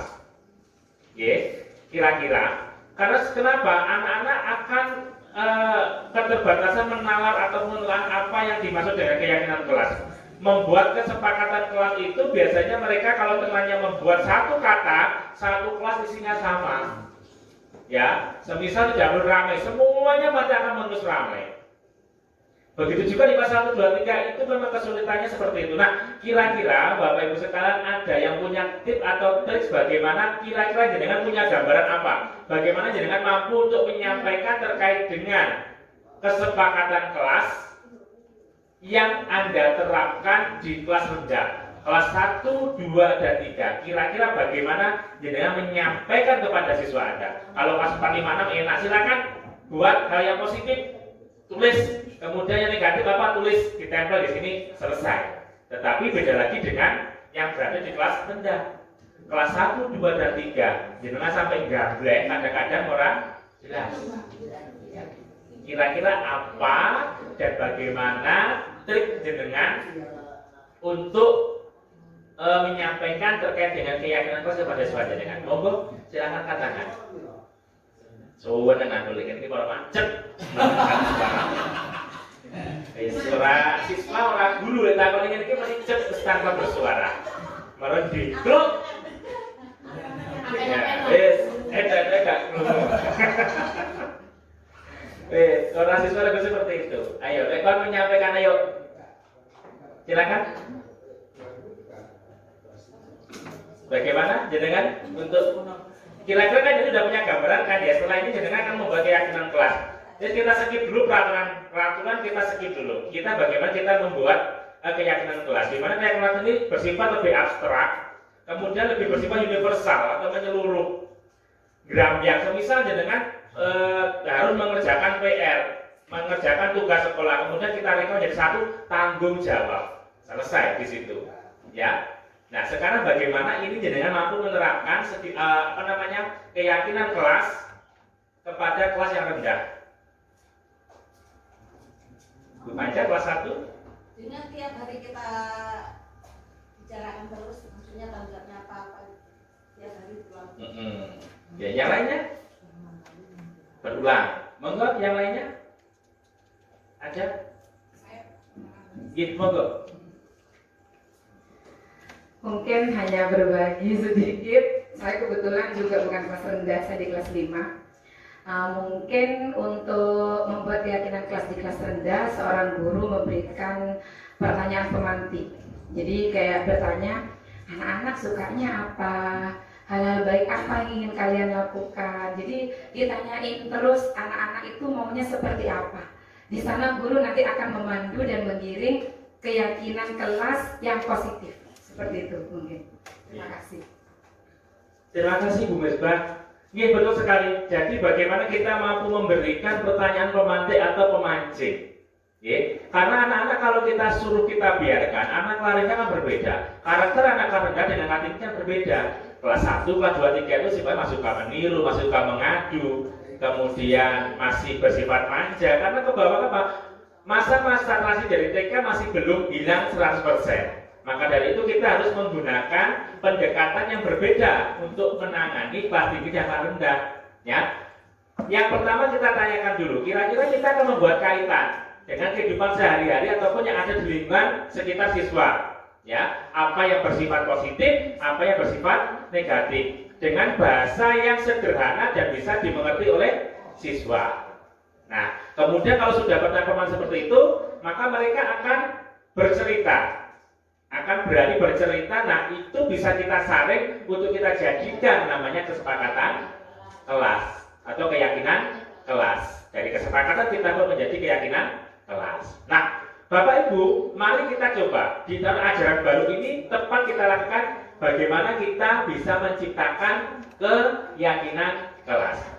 Tidak terlalu banyak, kalau keyakinan kelas itu berbeda dengan peraturan kelas. Kalau peraturan kelas itu lebih mendetail, lebih banyak, ya, lebih mengikat. Tetapi kalau keyakinan kelas itu lebih sedikit, kemudian bersifat abstrak dan juga bersifat universal. Jadi seperti itu. Oke, bisa nanti buat keyakinan kelas. Bisa? Yakin? Cuma neros. Proses pengembangan. Ya. Jadi itu harapannya jenengan ada diseminasi ini namanya kita penularan baik. Jenengan nanti di sini tidak hanya duduk dapat sertifikat berapa JP Bu Mesbah? 32 JP. Jenengan melok online gamble ada seminggu loh kuwi. Ya, tetapi di sini jenengan nanti kita akan 32 JP akan bisa digunakan saat pengisian SKP. Harapan seperti itu. Tenang, kegiatan ini nanti akan tetap berlanjut, masih banyak. Bu Yulita masih punya beberapa stok ya terkait dengan aset, kemudian masih banyak lagi nanti yang bisa ditularkan pada jenengan sekalian. Nah, selanjutnya Bapak Ibu terkait dengan disiplin. Mas Elvin monggo yang disiplin. Terus, ya, oke. Bapak Ibu sekalian, tadi sudah disampaikan oleh Bu Yulita terkait dengan disiplin berasal dari bahasa Latin yaitu disiplina, yang artinya belajar. Disiplin membuat orang menggali potensinya menuju sebuah tujuan apa yang dihargai.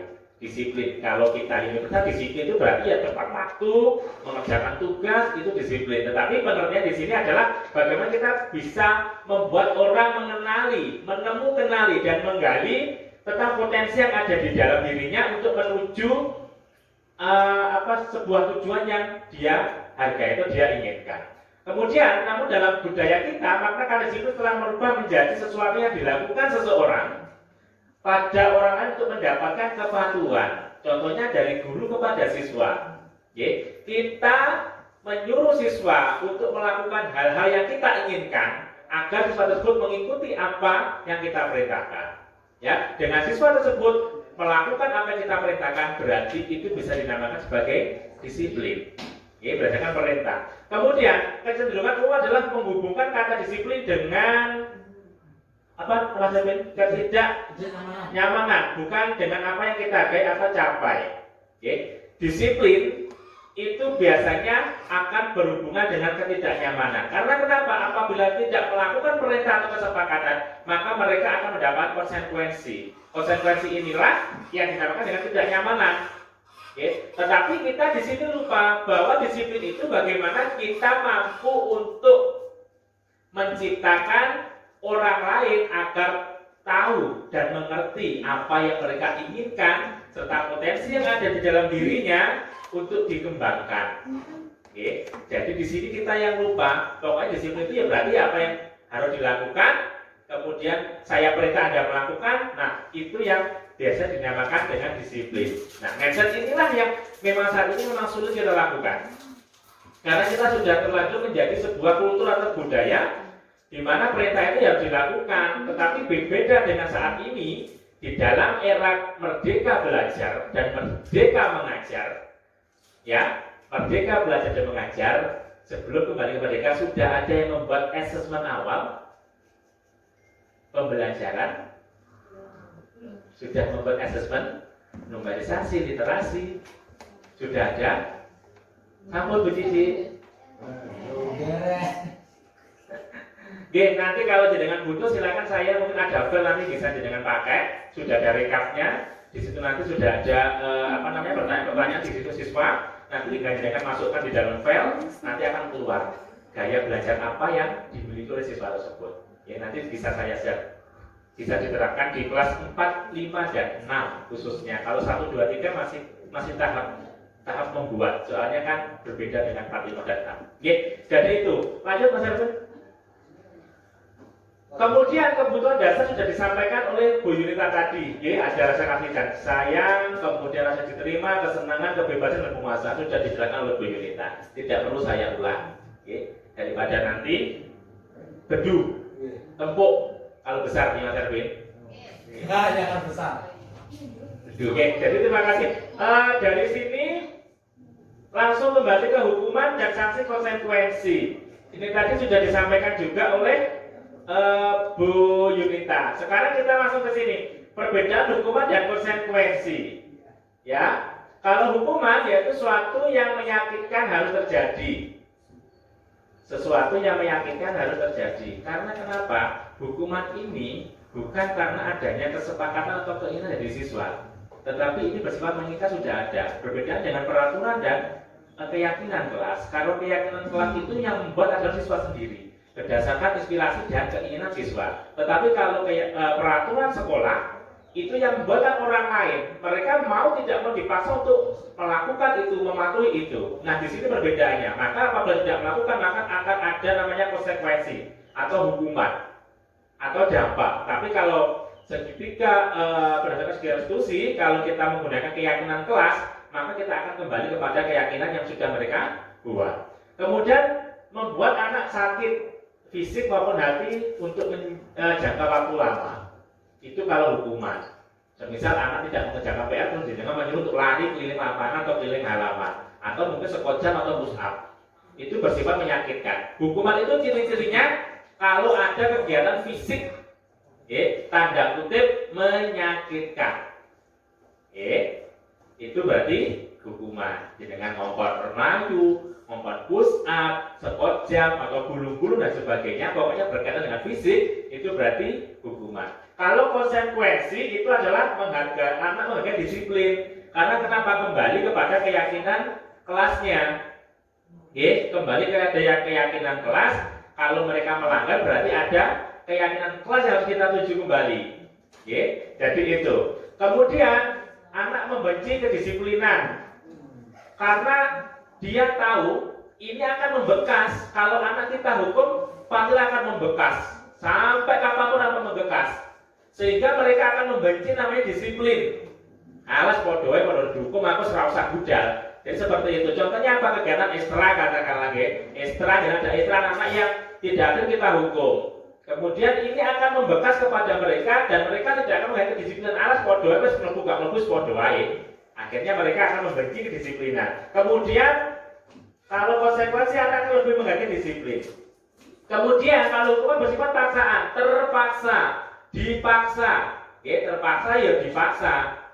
Karena kenapa? Ada namanya peraturan tadi sebagai acuan dalam melaksanakan hukuman ini. Kemudian kalau konsekuensi ada stimulus dan tanggapan seperti yang dicontoh-contohkan oleh Bu Yunita tadi. Kemudian yang hukum adalah mendorong anak menyakiti diri sendiri. Mendorong menyakiti diri sendiri. Seperti sampaikan di awal bahwa yang bersifat menyakitkan, bersifat hukuman fisik itu berarti adalah hukuman. Kalau konsekuensi yaitu kita menuntut atau mengajarkan anak untuk mengenali dan memecahkan masalah sendiri. Kemudian konsep diri yang buruk, konsekuensinya konsep diri yang baik, anak belajar untuk menyembunyikan kesalahan. Nah, mungkin Bapak Ibu yang sudah di kelas rendah lama paham betul terkait dengan bagaimana cara pembelajaran di kelas rendah. Pendidikan anak Fatih dengan sudah sangat paham sekali. Bagaimana ciri anak di kelas rendah, ciri-ciri anak kelas 1, 2, 3 seperti apa kan paham sekali terkait dengan ini. Nah, kemudian kalau anak ini selalu kita bentak, kita marahi, setiap melakukan kesalahan kita bentak, kita marahi, maka anak akan cenderung menyembunyikan kesalahannya. Kalau sudah menyembunyikan, pasti dia akan berbohong. Karena kenapa? Mereka akan takut, lek ngaku ya diseneni. Pasti lebih baik saya akan menyembunyikan kesalahan ini agar saya tidak dimarahi. Nah, seperti itu. Sehingga mereka akan tumbuh bibit-bibit kebohongan di dalam dirinya. Gurunya apa ya? Kemudian membuat rasa bersalah, dipermalukan, merasa tak dihargai. Biasanya ini anak-anak dewe ini paling jebol ngarepe kancane. Jelas, ya saya juga seperti itu. Bukan lagi nyanyi bocah ngarepe kancane, bener kabeh kancane. Ya, tetapi ini adalah mindset yang salah. Ya, lebih baik kita panggil secara tersendiri. Kemudian kita lakukan coaching ataupun nanti ada coaching, ya Bu Yunita, ada coaching. Kemudian juga akan ada segitiga fungsi kita bisa terapkan. Jadi segitiga fungsi tidak usah di depan anak-anak, tidak di mahasiswa satu kelas tidak, tapi bagaimana kita bisa bicara hati ke hati untuk menyelesaikan suatu permasalahan. Jadi prinsipnya itu bisa kita kolaborasikan. Bagaimana kita juga membantu siswa untuk memecahkan masalahnya. Kuncinya untuk memecahkan masalahnya sendiri. Jadi seperti itu. Tadi kalau Bu Yunita sudah ada video, sekarang coba Bapak Ibu nomor 1 itu hukuman atau konsekuensi. Monggo, mencatat 100 kali di dalam buku kalimat saya tidak akan terlambat lagi karena terlambat ke sekolah. Ada anak terlambat ke sekolah, kemudian hukumannya mencatat 100 kali di dalam buku kalimat saya tidak akan terlambat. Kira-kira hukuman atau konsekuensi? Hukuman. Coba Mas Edwin. Nah, itu ada kabar. Coba. Apa orang pakai kandungan? Es berat. Yang kedua, lari mengelilingi lapangan basket 2 kali karena terlambat hadir di sekolah. Hukuman. Murid diminta untuk push-up 15 kali. Hukuman. Mengganti kertas tugas rumah yang telah dicoret-coret. Konsekuensi. Membersihkan tumpahan air di meja itu karena tersenggol pada saat berjalan apa buat belajar. Hukuman dan konsekuensi. Hukuman atau konsekuensi? Aslinya udah dimulok nih.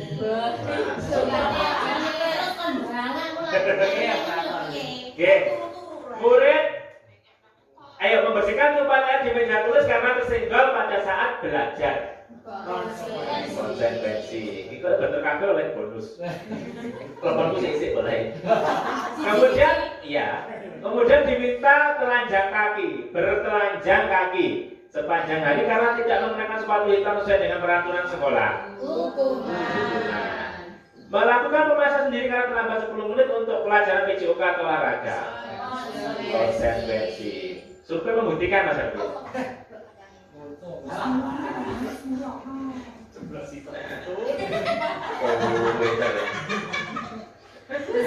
Ya, jadi itu.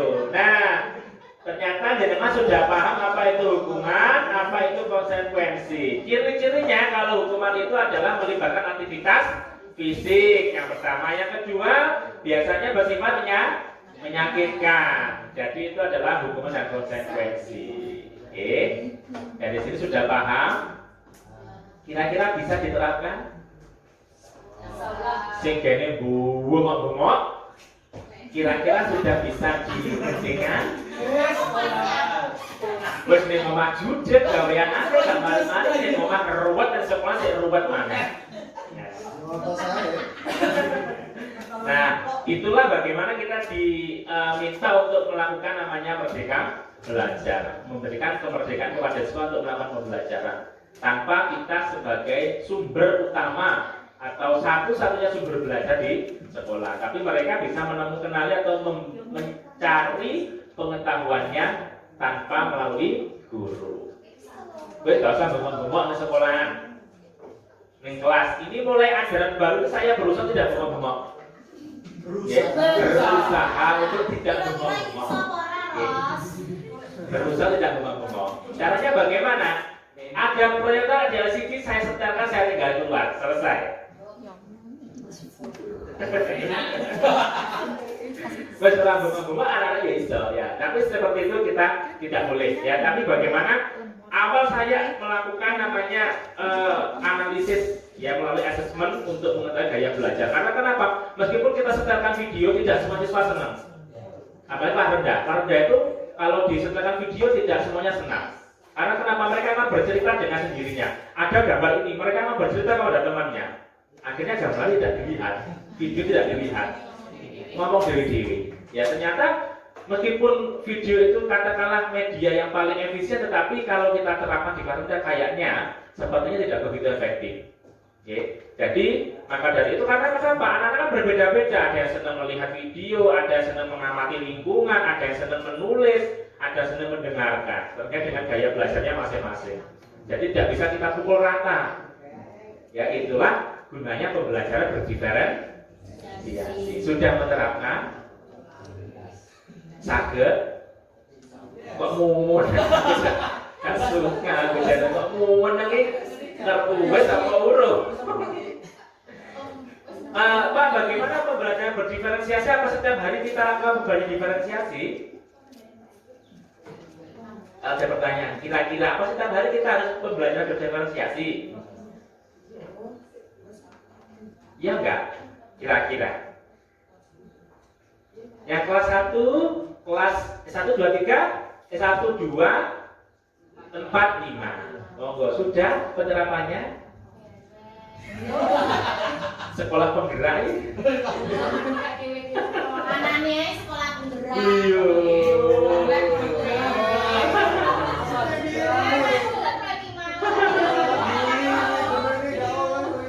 Ya, sebagai proyek nantinya mungkin bisa didiseminasikan atau dikirimkan kepada Gus nanti. Bu Siska, nanti siap saja. Jadi pembelajaran berdiferensiasi itu kita lakukan setiap hari juga bagus, tetapi kalau kita terapkan setiap hari kita juga ada kendalanya.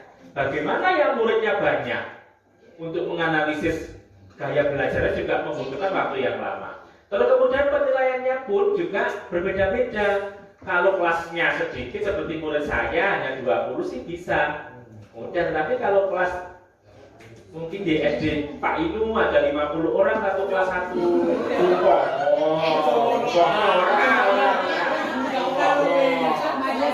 Sisnya mungkin 40 per siswa kan ya butuh waktu yang lama.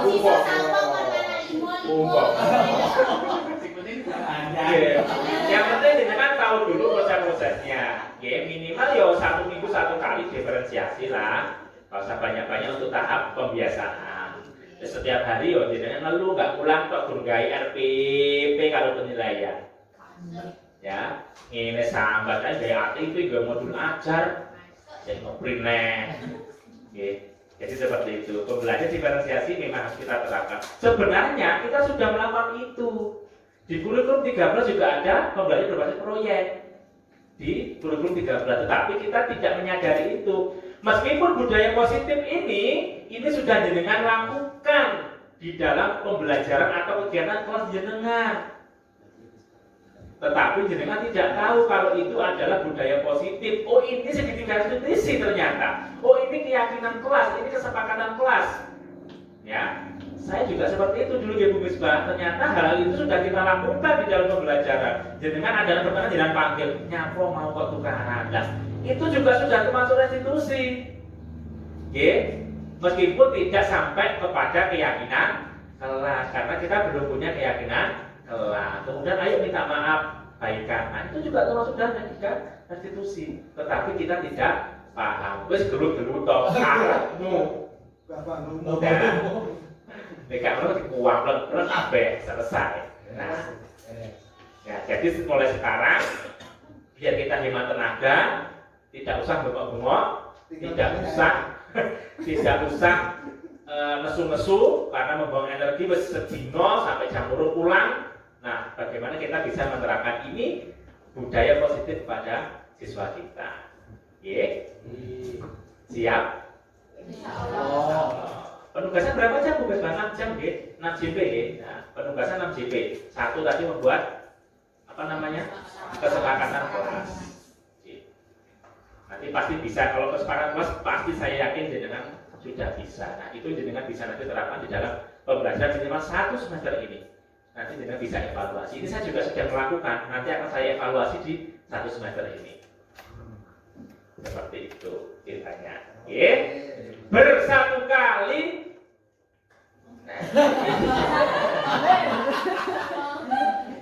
Kalau saya bilang bersatu kali, tangannya bilang berdua kali, bertiga kali, ada ketemunya ya, bisa? Bisa? Terserah kanan dulu ya. Coba bersatu kali, berdua kali, bertiga kali, teman-temannya.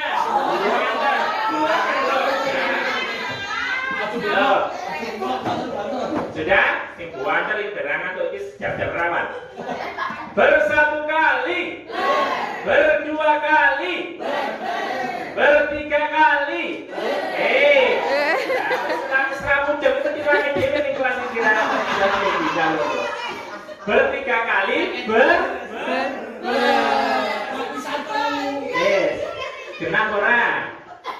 Kita ulang lagi. Bersatu kali, berdua kali, bertiga kali, berkali-kali,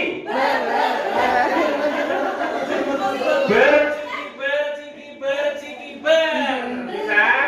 Yo. Bersatu kali, berdua kali, bertiga kali, berkali-kali, berciki. Seperti itu kita semuanya. Nah, ini juga tips ya bagi Bapak Ibu guru kalau di tengah-tengah kebosanan bisa membuat ice breaking, tujuannya untuk mencairkan suasana.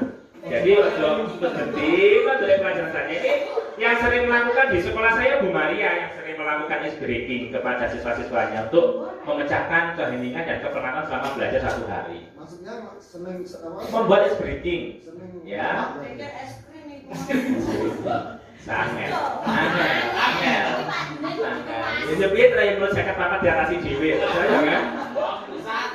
Salah bagi-bagi ya. Tepuk semangat Tepuk semangat.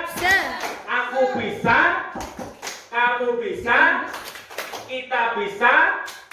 Semangat. Bisa? Pikir nanggap aku biasa satu. Baik, kita mulai. Tepuk semangat. Aku bisa, kamu bisa, kita bisa. Semangat. Yes, kesoleh siji loro telu mau. Tanggone mulan cukup wis iki kok.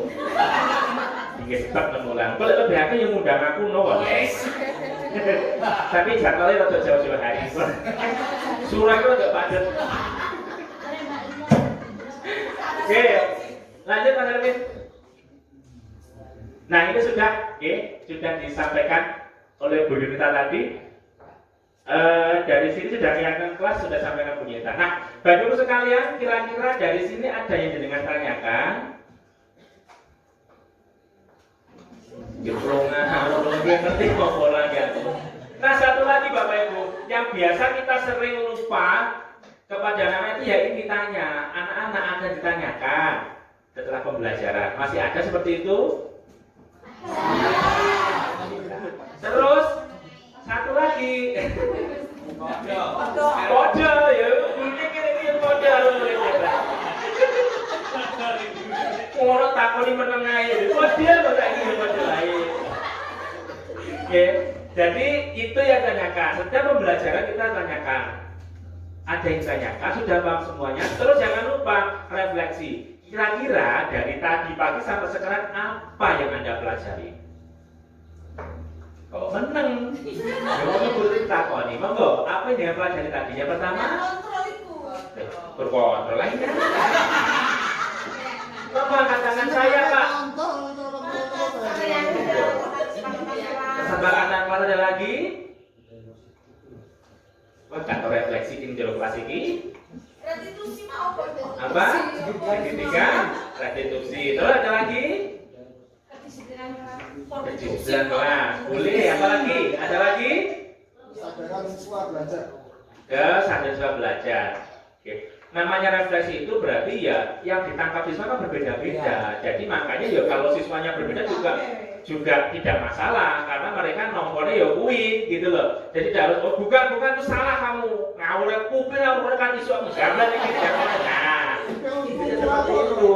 Jadi bagaimana mereka mampu mengeksplor pengetahuannya selama pembelajaran satu hari. Ada yang ketika restitusi, ada yang kedisiplinan, ada yang hukuman, ada keyakinan kelas, kesepakatan kelas. Nah, biarkan mereka mengeksplor kemampuannya. Biasanya ini yang paling sering bercerita anak kelas rendah. Mereka akan sangat senang sekali kalau diminta untuk bercerita. Nanti sekolah bibi kok malah.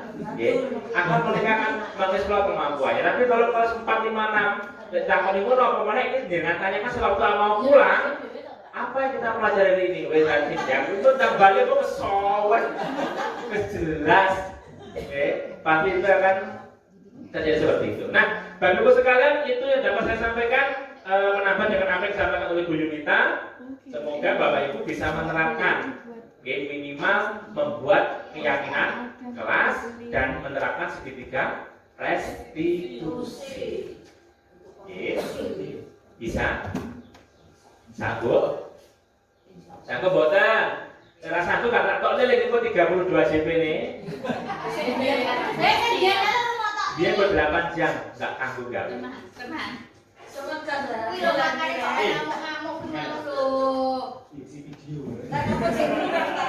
Sudah guys, terima kasih Bapak Ibu itu sedikit berbagi kepada jenengan sekalian. Semoga jenengan bisa menerapkan budaya positif di sekolah masing-masing dan menjadi Bapak Ibu guru hebat yang menerapkan pembelajaran berpihak kepada murid serta mampu menerapkan pembelajaran yang menyenangkan sesuai dengan tuntutan Merdeka Belajar. Terima kasih. Bila taufiq wal hidayah. Assalamualaikum warahmatullahi wabarakatuh.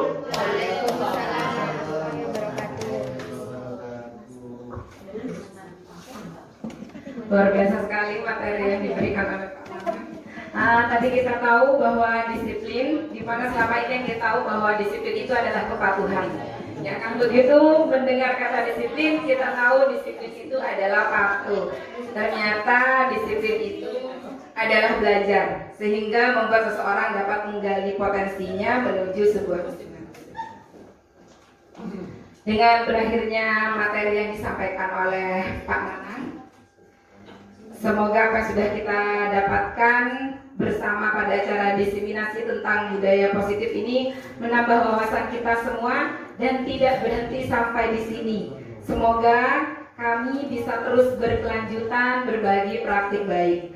Kami ucapkan terima kasih kepada para pemateri hebat yang telah memberi materinya, serta juga terima kasih kepada Bapak Ibu telah meluangkan waktunya untuk hadir pada acara ini.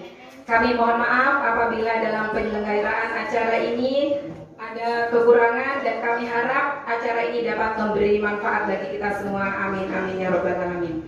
Sedikit saya mengutip semboyan Ki Hajar Dewantara, ing ngarso sengtulodo ing madya mangunkarso tuturi handayani. Seorang guru tidak hanya bertanggung jawab untuk memberikan ilmu kepada muridnya, melainkan juga memiliki tanggung jawab untuk menjadi teladan dan contoh yang baik di depan para muridnya, memunculkan ide dan menyemangati saat berada di antara para muridnya, serta memberi dorongan serta arahan agar muridnya tidak sampai salah melangkah.